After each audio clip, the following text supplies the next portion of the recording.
Welcome back to the world of mathematics. Maths की इस दुनिया में आप सभी का हार्दिक स्वागत है। Today we are going to see the solution of exercise 5.1।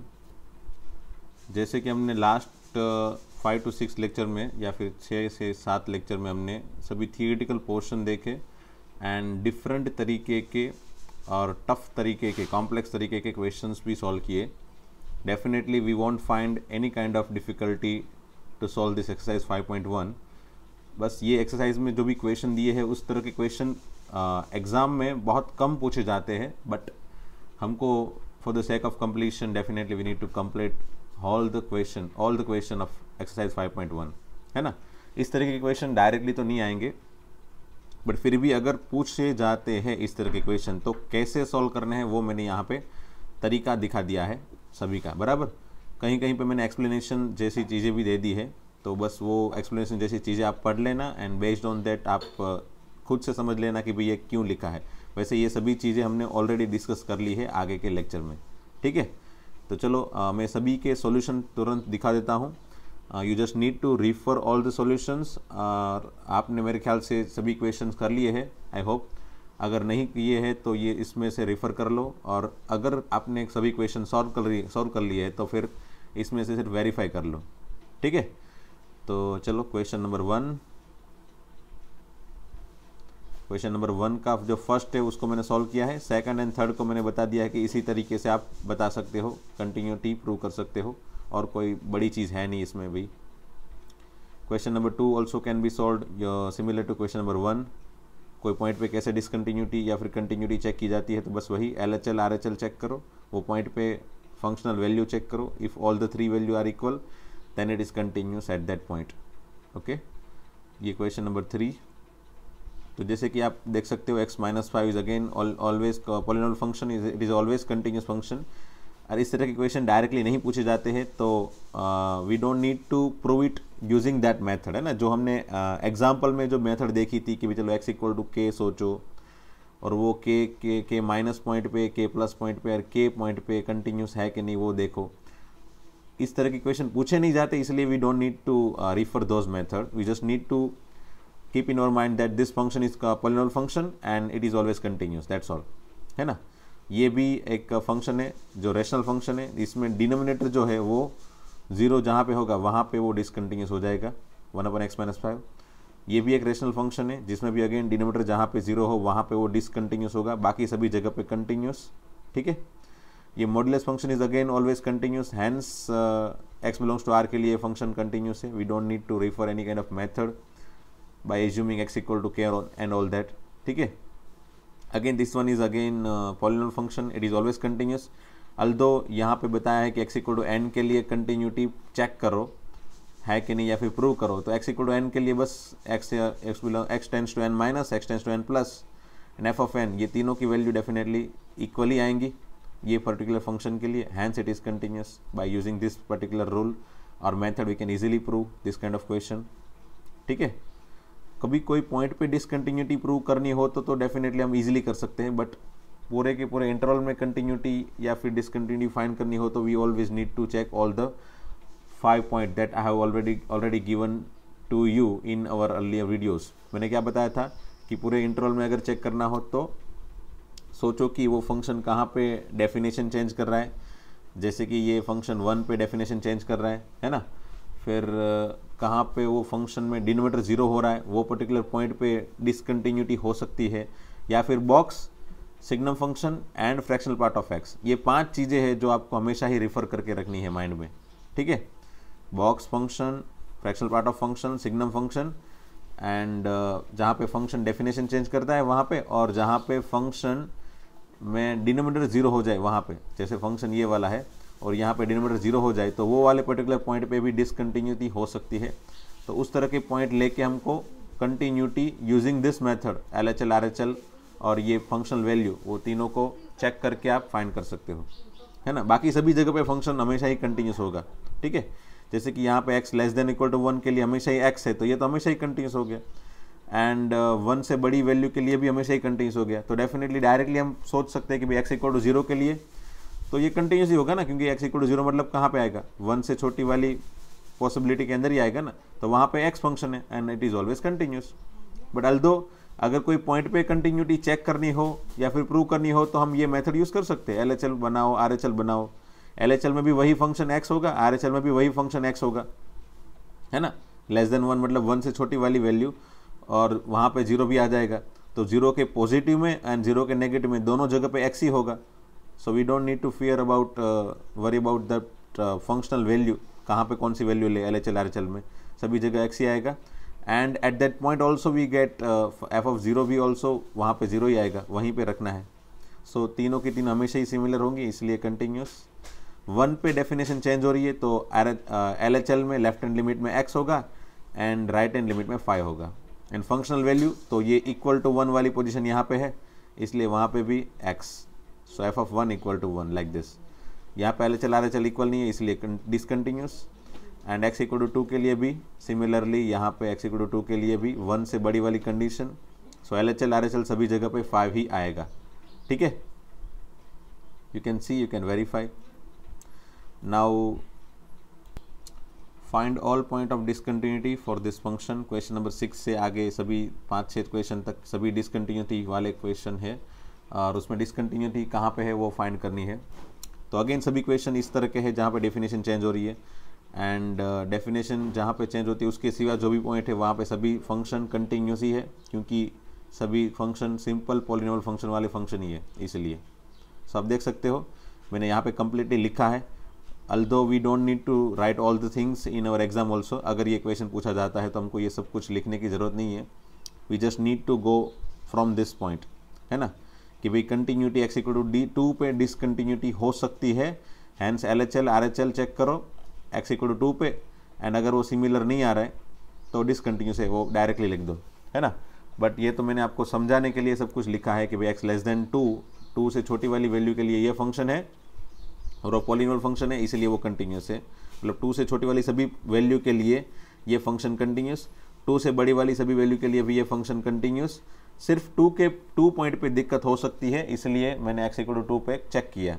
Hence we need to check discontinuity at x equal to 2 only where function changes the definition. Function उसकी डेफिनेशन चेंज कर रहा है, इसीलिए वहाँ पे हमको चेक करना है बस। तो LHL देखो, RHL देखो, अगर इक्वल नहीं है तो डिसकंटिन्यूस है। x इक्वल टू 2 पे इट मीन्स कि कंटिन्यूस है बाकी सभी पॉइंट पे, मतलब 2 के सिवा सभी पॉइंट, दैट इज r-2।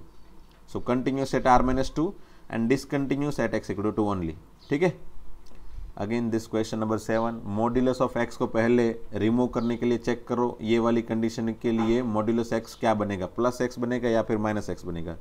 तो यहाँ पे x <3 है, मतलब -3 से छोटा, और -3 से छोटी वाली वैल्यू मतलब 0 से छोटी वाली negative value, and negative value के लिए मॉड्यूलस हमेशा ही -x बनेगा, है ना, क्योंकि मॉड्यूलस x हमेशा ही क्या होता है, +x या फिर -x, that depends on x positive या फिर x नेगेटिव। मतलब x नेगेटिव होगा तब हमेशा ही मॉड्यूलस x क्या होगा, नेगेटिव x होगा, ठीक है। तो यहाँ पे x <0 ही होगा ना अल्टीमेटली, -3 से छोटा मतलब 0 से छोटा। सो मॉड्यूलस x बन जाएगा -x, बाकी सब कुछ as it is. Now we have this function, तो ये फंक्शन में ये सब कुछ पॉलिनोमियल है, इसलिए सब कुछ कंटिन्यूस है एक्सेप्ट जहाँ पे डेफिनेशन चेंज हो रही है, दैट इज़ -3 एंड 3। तो सिर्फ -3 एंड 3 पे मैं कंटिन्यूटी चेक कर रहा हूँ, बराबर। कैन बी पॉसिबल, देखो f(x) can be discontinuous at this point and it is always continuous definitely बाकी सभी जगह पे, -3 से 3 के सिवा, मतलब r-3 to 3, -3 एंड 3 पे ये फंक्शन हमेशा ही कंटिन्यूस है, क्योंकि सभी लीनियर फंक्शन है, इट मीन्स के पॉलिनोमियल फंक्शन है, ठीक है। सो -3 एंड 3 पे चेक करते हैं, x इक्वल टू -3 पे देख लिया ये सभी LHL RHL, +3 पे चेक कर लिया LHL RHL, and based on that हमने बता दिया कि फंक्शन कंटिन्यूस है x इक्वल टू -3 के लिए एंड डिसकंटिन्यूस है x इक्वल टू 3 के लिए, क्योंकि वहाँ पे LHL RHL इक्वल नहीं है। So finally function is continuous in x belongs to r-3, ये 3 पे ही डिसकंटिन्यूस है ना, इसलिए it means discontinuous at x equal to 3, ठीक है। अब मेरे ख्याल से सभी क्वेश्चन में यही similar method, you just need to verify. आप बस देखते जाओ, मैंने जो भी लिखा है वो आपको आराम से समझ में आ जाएगा, जो भी मैंने लिखा है यहाँ पे। Just need to check all the step, आप सभी स्टेप को पढ़ते जाओ, समझते जाओ, एंड अगर if you have difficulty in any of the step of this question, you can directly ask me via phone call or you can ask me in live lecture also, okay कि ये question में ये step कैसे लिखा है, क्यों लिखा है, आप कभी भी पूछ सकते हो मुझे, ठीक है। तो मैं अभी बस ये सब कुछ अभी सभी स्टेप टू स्टेप बताने नहीं जा रहा हूँ, आप बस सभी स्टेप को एक बार चेक कर लो, है ना। Question number 9, modulus of x है, देखो, और ये वाली कंडीशन के लिए modulus of x less than 0 के लिए -x ही होगा ना। So that is what I have done here. So based on that मेरा फाइनल फंक्शन ये बन गया -1 एंड -1। दोनों कंडीशन में -1 है, इसलिए x बिलोंग्स टू r के लिए -1 है, और ये तो हमेशा ही कंटिन्यूस होगा। So we don't need to check for discontinuity because ये तो हमेशा ही कंटिन्यूस है, ओनली -1 फंक्शन है ना, इसीलिए। फिर ये अगेन 1 से बड़ी वाली वैल्यू एंड 1 से छोटी वाली LHL RHL चेक करो, f(1) चेक करो, तीनों की तीनों वैल्यू सिमिलर है, continuous. Again LHL RHL check कर लो, इक्वल है, इसलिए कंटिन्यूस। x = 2 के लिए कंटिन्यूस हमने प्रूव किया, और 2 के सिवा बाकी सभी पॉइंट के लिए तो ये हमेशा ही कंटिन्यूस है, इसीलिए hence we can say that f(x) is continuous at x belongs to r, ठीक है ना। अगेन 1 पॉइंट पे LHL 0 RHL 1, इसलिए डिसकंटिन्यूस है 1 पे। सो 1 पे डिसकंटिन्यूस है, बाकी सभी जगह पे तो ये फंक्शन सिंपल सा पॉलिनोमियल फंक्शन है, इसीलिए continuous. So it is continuous for x belongs to r -1। Okay, question 13, again continuity check करो, जहाँ पे पॉइंट अपनी डेफिनेशन चेंज कर रहा है, दैट इज़ 1, है ना। LHL चेक किया, RHL चेक किया, इक्वल नहीं है, इसलिए डिसकंटिन्यूस है। और बाकी सभी जगह पे 1 से छोटी एंड 1 से बड़ी वाली वैल्यू पे तो ये फंक्शन पॉलिनोमियल है, इसलिए कंटिन्यूस है। सो सिर्फ 1 पे डिसकंटिन्यूस है, बाकी सभी जगह पे कंटिन्यूस, ठीक है। वही अगेन 14th 15th, यहाँ पे 1 एंड 3 के पास चेक करो, है ना। 1 पे डेफिनेशन चेंज हो रहा है एंड 3 पे चेंज हो रहा है, और यहाँ पे 0 एंड 1 पे चेंज हो रहा है। So f(x) can be discontinuous at x = 1 and 3, और it can be discontinuous x = 0 and 1 for 15th question. So ये प्रूफ आप एक साथ में देख लेना, बराबर, साथ में देखोगे मतलब पहले 14th का प्रूफ देख लो एंड देन 15th का भी प्रूफ देख लो। चलो,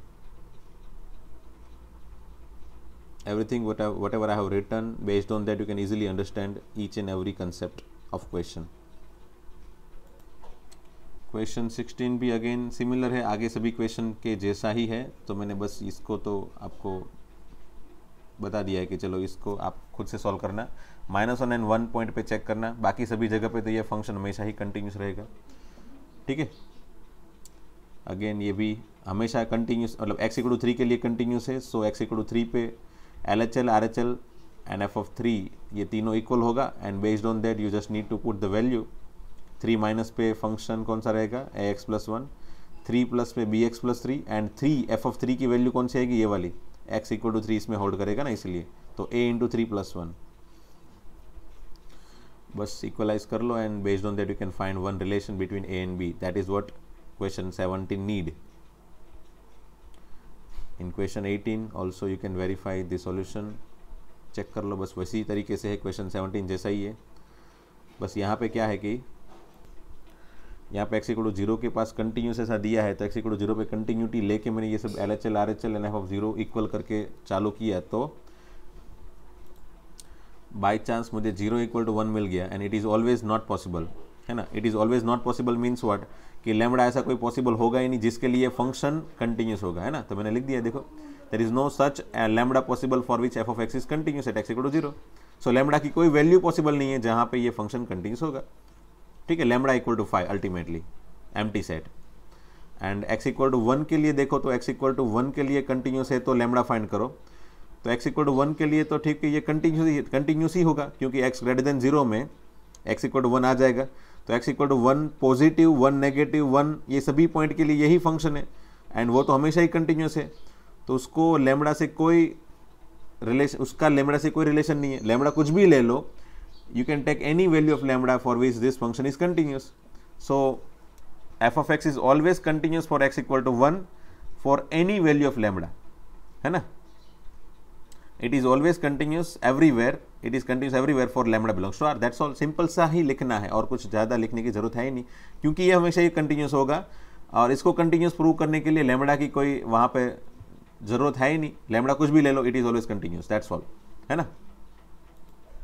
ओके, क्वेश्चन नंबर 19, फंक्शन है g of x equal to x minus box x and prove करना है कि ये फंक्शन डिसकंटिन्यूस होगा for every integral point. Definitely ये हमने जो थियरी चलाई थी ना जेडब्ल्यू लेवल की, उसमें तो मैंने आपको डायरेक्टली बोल दिया था कि अगर फंक्शन में कहीं पे बॉक्स जैसी चीज़ें आ जाए तो जहाँ पे बॉक्स के अंदर वाली चीज़ इंटीजर हो वहाँ पे वो फंक्शन डिसकंटिन्यूस हो सकता है। So you need to check at every point जहाँ पे डिसकंटिन्यूटी हो सकती है। तो जैसे यहाँ पे उन लोग ने तो बोल ही दिया है कि भाई डिसकंटिन्यूटी है कहाँ पे, एवरी इंटीजर पे, तो वहीं पे हमको चेक करना है बस। तो मैंने क्या किया पता है, मैंने x इक्वल टू के एज्यूम कर लिया ये वाले क्वेश्चन को सॉल्व करने के लिए, और k को ले लिया बस integer, k belongs to z। तो k मतलब कोई भी इंटीजर हो सकता है, मतलब वो 1 सोचो, 2 सोचो, या -10 सोचो, या फिर 0 सोचो, कुछ भी ले सकते हो, बराबर। बस मैंने LHL RHL and f of k ये k पॉइंट के लिए सोच लिया, बराबर। मतलब k में कुछ भी रख सकता हूँ, मतलब k की जगह में कोई भी इंटीजर रखूँ तो चल जाएगा। तो अगर k x इक्वल टू के के लिए वो डिसकंटिन्यूस है, इट मीन्स वो कोई भी इंटीजर के लिए डिसकंटिन्यूस है, वो प्रूव हो जाएगा ना। तो मैंने x इक्वल टू के लिए स्टार्ट किया, LHL फाइंड किया पहले, x माइनस बॉक्स x, बराबर। तो x की जगह k रख दिया, चलो तो यहाँ पे k रख दिया, एंड बॉक्स x की जगह में बॉक्स के अंदर k रखूँगा तो आंसर क्या आएगा। तो सोचो कि मैंने k की कोई वैल्यू रख ली पहले, समझ लो मैंने k इक्वल टू 2 रखा, माइंड के अंदर सोचो, है ना, k इक्वल टू 2, मतलब यहाँ पे x टेंस टू 2 माइनस होगा। अब x टेंस टू 2 माइनस मतलब कौन से पॉइंट होंगे, तो 1.7, 1.8, 1.9, 1.999 ये सभी पॉइंट आएंगे, है ना। और वो सभी पॉइंट का बॉक्स क्या आएगा भाई, 1 आएगा, ठीक है ना।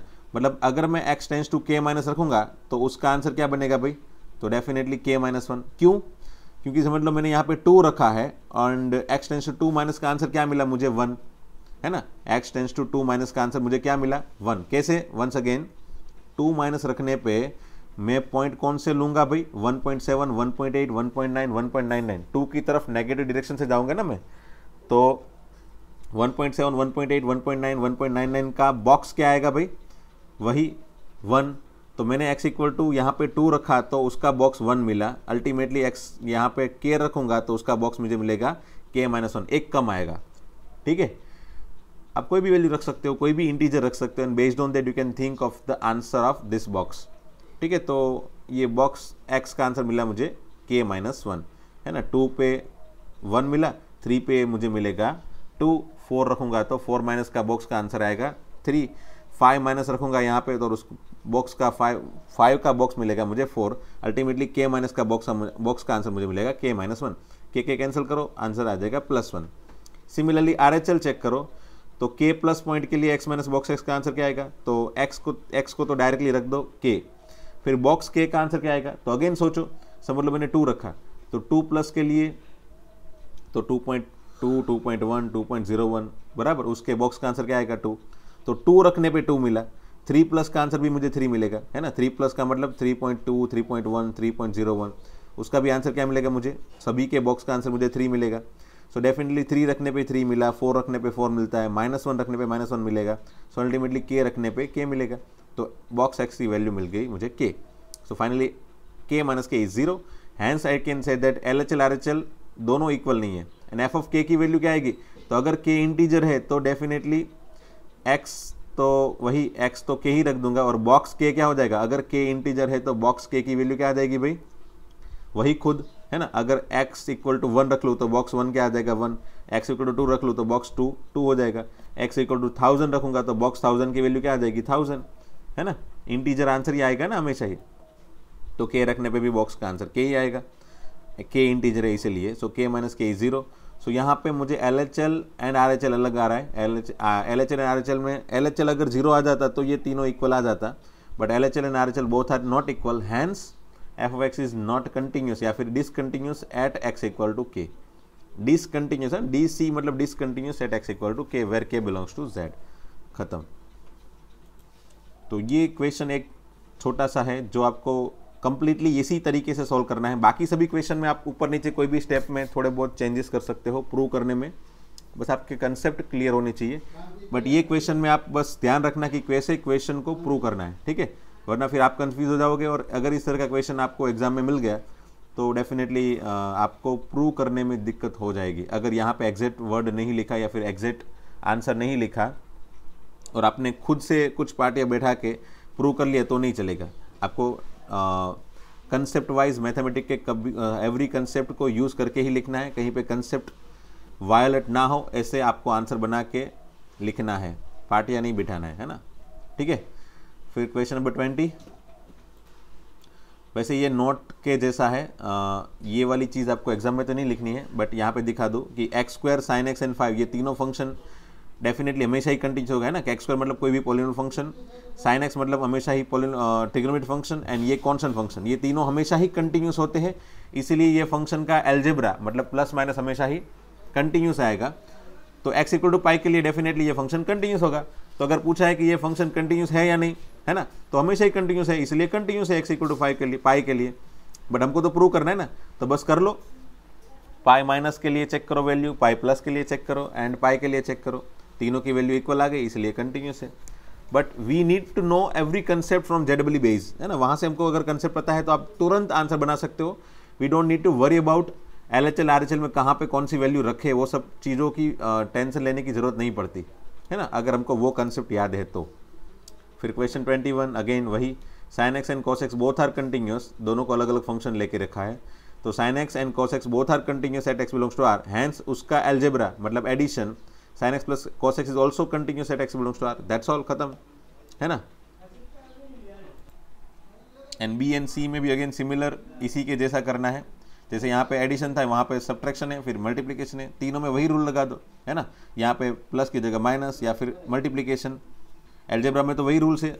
दोनों फंक्शन अगर कंटिन्यूस है तो प्लस हो दोनों का, या फिर माइनस हो, या फिर मल्टीप्लिकेशन हो, दे आर ऑलवेज कंटिन्यूस, है ना। C + C = C, C - C is also equal to C, and C into C, continuous into continuous function is also continuous function, that's all. फिर ये क्वेश्चन 22 में क्या लिखा है, discuss the continuity of cosine मतलब cos function, cosecant मतलब cosec, secant मतलब sec function, and cotangent मतलब कोट फंक्शन। ये चारों फंक्शन की डिसकंटिन्यूटी मुझे डिस्कस करनी है। तो इस तरह के क्वेश्चन मैंने बताया डायरेक्टली नहीं पूछे जाएंगे, बट फिर भी अगर क्वेश्चन वो लोग पूछ ले तो आप ये चीज़ें देख सकते हो। वैसे कॉस फंक्शन तो नहीं पूछेंगे कि ये कंटिन्यूस है या फिर इसकी डिसकंटिन्यूटी या कंटिन्यूटी चेक करो, बट वो लोग cosec and sec cot function के लिए पूछ सकते हैं।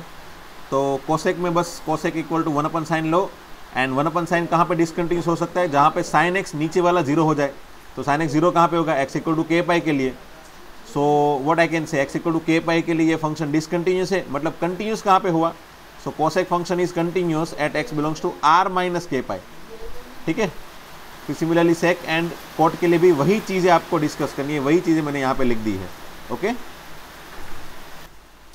Again find all point of discontinuity for this, what I can से, sin x / x = या इसमें ये वाली फंक्शन देख के मैंने क्या सोचा कि पहले मैंने क्या सोचा, इसको थोड़ी देर भूल जाओ, इसको थोड़ी देर में भूल गया समझ लो। इसमें कुछ लिखा है, क्या लिखा है पता नहीं है, बट इसको सिर्फ देख के मैंने क्या सोचा कि x = 0 के लिए ये फंक्शन डिसकंटिन्यूस हो सकता है, बराबर। तो x = 0 एक पॉसिबल डिसकंटिन्यूटी सोच ली, बराबर, कि पॉसिबल डिसकंटिन्यूटी यहाँ पे हो सकती है। फिर इसको देखा, इसको मैं थोड़ी देर के लिए भूल जाता हूँ, बराबर। इसको देखा तो ये तो हमेशा ही कंटिन्यूस होगा, बराबर। तो इसकी वजह से कोई डिसकंटिन्यूटी आएगी वो नहीं सोच सकता, बराबर। फिर अब बस बचा कौन सा पॉइंट, ये जहाँ पे फंक्शन अपनी डेफिनेशन चेंज करेगा वो भी 0 है ना, वो भी 0 है। तो डेफिनेटली बस ये की पॉइंट हुआ, दैट इज 0, है ना। 0 पॉइंट पे ही मुझे चेक करना है, बाकी कोई सी पॉइंट पे चेक ही नहीं करना है डिसकंटिन्यूटी, है ना।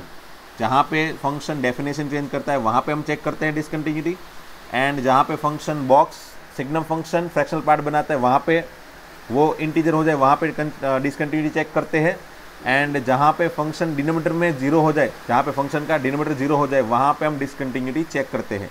तो ये इसमें सिर्फ 2 रूल्स यूज हुए, दैट इज जहाँ पे फंक्शन का डिनोमिनेटर 0 मतलब x = 0, इसको देख के सोचा, एंड वही पॉइंट पे एक्चुअल में डेफिनेशन चेंज हो रही है, मतलब मुझे सिर्फ एक ही पॉइंट मिला जहाँ पे डिसकंटिन्यूटी चेक करनी है। So discontinuity can be possible at x = 0 only, by this way only we can think of any question. अगर हम इसी तरीके से कोई भी क्वेश्चन को सोचेंगे then definitely we don't need to worry about any question, कोई भी तरीके का क्वेश्चन कंटिन्यूटी का आ जाए, we always can think of discontinuity और चेकिंग द डिसकंटिन्यूटी, है ना। हम हमेशा ही डिसकंटिन्यूटी को चेक कर सकते हैं एंड सोच सकते हैं कि इक्वेशन कैसे सॉल्व करना है, ठीक है।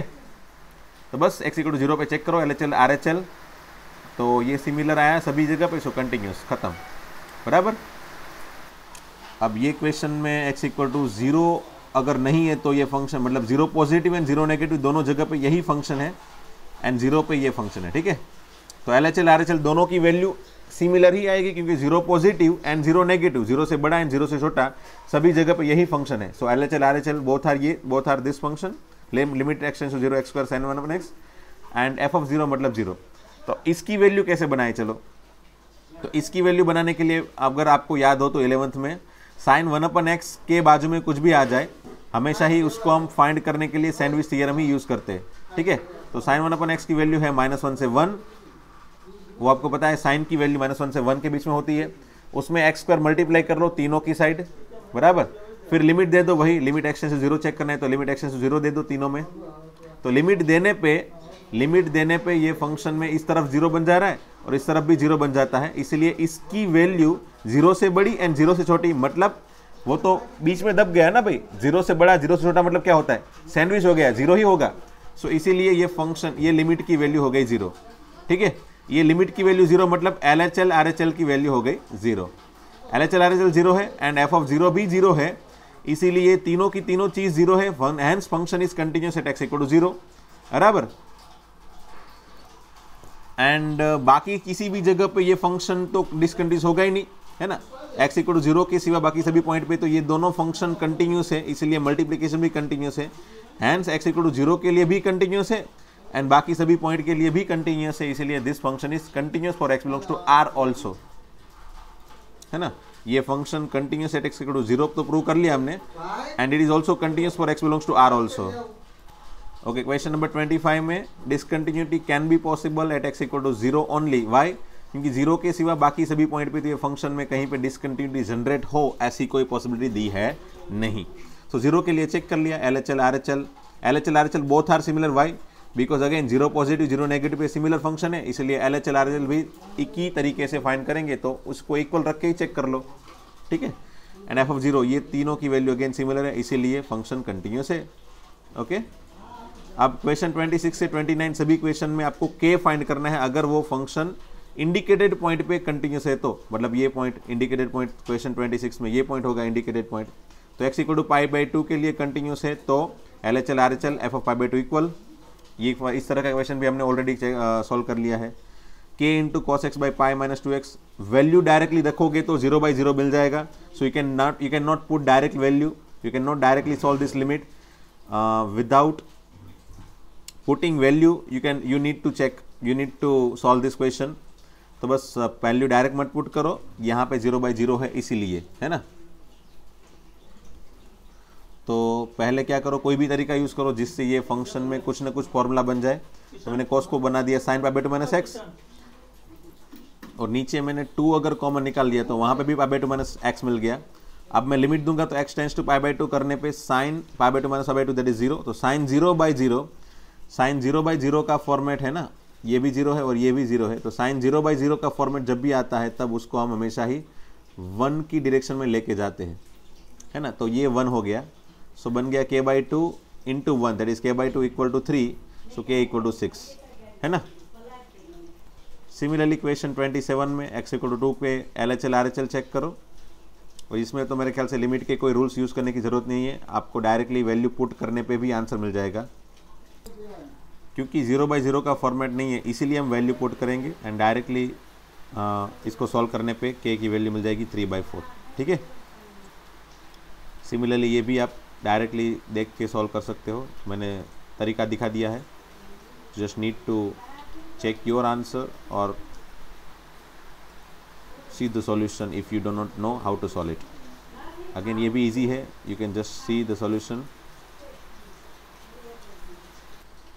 Again ये भी easy है वैसे तो, बट फिर भी इसमें ये इस तरह के question number 30 is somewhat important, इस तरह का क्वेश्चन पूछने की पॉसिबिलिटी ज़्यादा है, क्योंकि इसमें a एंड b की वैल्यू फाइंड करनी है, और a एंड b के फॉर्म में मुझे 2 इक्वेशन मिलेंगे। सो ये फंक्शन अगेन हमेशा ही कंटिन्यूस है, मतलब 2 एंड 10 पे भी कंटिन्यूस है। तो 2 पे अगर कंटिन्यूस है तो LHL RHL f of 2 तीनों इक्वल होगा 2 पे। Based on that I have found one equation. 10 पे भी LHL RHL and f of 10 equal लेके मैंने एक इक्वेशन फाइंड कर लिया है ना। मेरे ख्याल से ये सब कुछ समझाने की अभी ज़रूरत तो है नहीं। LHL कैसे फाइंड किया जाता है, RHL कैसे फाइंड किया जाता है एट पॉइंट 10। अब ये दोनों इक्वेशन मिला 1 एंड 2, उसको सॉल्व कर लो, you can get value of a and b, that's all, खत्म। फिर 31 ये कंपोजिट फंक्शन का इक्वेशन है। वैसे तो पूछने की पॉसिबिलिटी कम है एग्जाम में, बट फिर भी अगर पूछा जाए तो इस तरीके से आप सॉल्व कर सकते हो। जब भी कंपोजिट फंक्शन पूछेंगे NCERT की बुक में तो ऐसे इक्वेशन दिए है कि दोनों फंक्शन कंटिन्यूस होगा। और मैंने मेरे ख्याल से एक वीडियो में दिखाया था कि जब भी कंपोजिट फंक्शन हो तो दोनों फंक्शन अगर कंटिन्यूस है, continuous of continuous function is always continuous. अगर ये समझ लो cos x² है तो मैंने एक cos x एज्यूम कर लिया, g of x को, h of x को x² एज्यूम कर लिया। तो आप देख सकते हो cos x and x² both function are always continuous for x belongs to R। Hence उन दोनों का composition that is f of x equal to g of h of x है ना। h of x क्या है, x², तो g of x² मतलब cos x², g of h of x मतलब cos x² is also continuous. मतलब ये और ये दोनों कंटिन्यूस है, इसलिए वो दोनों का कंपोजिशन भी हमेशा ही कंटिन्यूस होगा, दैट्स ऑल। और उसी तरीके से क्वेश्चन 32, 33 एंड 34 में अगेन 34 में बस दो मॉड्यूलस फंक्शन है, उसका अलजेब्रा है। दोनों मॉड्यूलस फंक्शन हमेशा ही कंटिन्यूस है, इसलिए उसका अलजेब्रा भी हमेशा ही कंटिन्यूस होगा, मतलब सब्ट्रैक्शन भी हमेशा ही कंटिन्यूस होगा, बस वही चीज़ है। और यहाँ पे बस वही कंपोजिशन वाली चीज़। तो ये आप सोल्यूशन देख के आगे वाला जो सोल्यूशन समझा है उसी तरीके से इसका भी सोल्यूशन लिखा है। You just need to see all the solutions. अगर दिक्कत हो तो आप मुझे बोल सकते हो। बाकी मेरे ख्याल से up to question 34 all the question are easy, सभी इजी लेवल के क्वेश्चन है। और इस तरह के क्वेश्चन डायरेक्टली तो नहीं पूछे जाएंगे, बट इसमें से थोड़े बहुत ट्विस्ट करके, थोड़े बहुत सेट करके क्वेश्चन पूछे जाते हैं, जो कि मैंने लास्ट एग्जाम में भी पूछे थे, बराबर। इस तरीके के क्वेश्चन मोस्टली पूछे जाते हैं। सो ये पूरी की पूरी एक्सरसाइज क्वेश्चन नंबर 1 से लेकर 34 मैंने अभी सॉल्व करवा दिया आपको। आप सभी क्वेश्चंस को परफेक्टली रिफर कर लेना, ठीक है। चलो, थैंक यू वेरी मच दोस्तों। आई होप आपको कोई भी क्वेश्चन में डाउट नहीं है। अगर है तो आप मुझे डायरेक्टली पूछ लेना, ठीक है। Thank you.